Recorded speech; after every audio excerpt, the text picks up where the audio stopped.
Spouse based family visa है कि apply करने वाले का हस्बैंड या वाइफ जो है वो पाकिस्तानी है, तो उसके अगर पाकिस्तानी हस्बैंड है तो फिर वाइफ के पासपोर्ट पे जो है वो स्टेटस मैरिड होना चाहिए और उसके साथ हस्बैंड का नाम और एड्रेस जो है वो लिखा होना चाहिए पासपोर्ट पे। ठीक है। और इसके अलावा जो है आपका निकाह नामा जो है वो बंगला वाला अगर है आपके पास तो उसकी इंग्लिश कॉपी और मैरिज सर्टिफिकेट और इन सब डॉक्यूमेंट्स का जो है फॉरेन मिनिस्ट्री से और लॉ मिनिस्ट्री से जो है अटेस्टेशन ज़रूरी है। और अगर पाकिस्तानी है जो कि यूनियन वाला नादरा से वेरीफाई हो के आता है तो उसकी अटेस्टेशन के लिए कोई ज़रूरी मतलब दरकार नहीं है। ये चीज़ें हैं।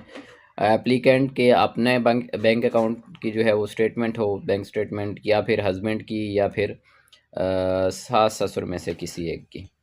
पाकिस्तानी जो उनका रिलेटिव है, लाइक उसका हस्बैंड, उसका सास ससुर या फैमिली मेम्बर, उनकी तरफ से इनविटेशन लेटर होना चाहिए एक स्टाम्प पर।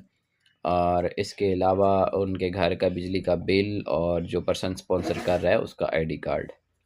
एप्लीकेंट का अपना पासपोर्ट, तस्वीर, उसके साथ उसके घर का बिल, बैंक स्टेटमेंट, ये चीज़ें ज़रूरी हैं और उसके साथ निकाहनामा। ये चीज़ें जो है वो एप्लीकेंट की अपनी चाहिए होंगी और बाकी जो स्पॉन्सर की हैं वो मैंने आपको बता दी हैं। अब बहुत सारे दोस्त कहते हैं कि जी वो पहले तो ये सब नहीं चाहिए होता था कि हस्बैंड का नाम इंक्लूड जो हस्बैंड का नाम पासपोर्ट पे है वो नहीं भी होता था वाइफ के, तब भी जो है वो वीज़ा हो जाता था। हाँ, वीज़ा हो जाता है, वीज़ा अब भी हो जाता है, लेकिन मसला ये है कि मल्टीपल केसेस होने की वजह से इमिग्रेशन जो है उनको रोक देती है, ऑफलोड कर देती है, वापस भेज देती है।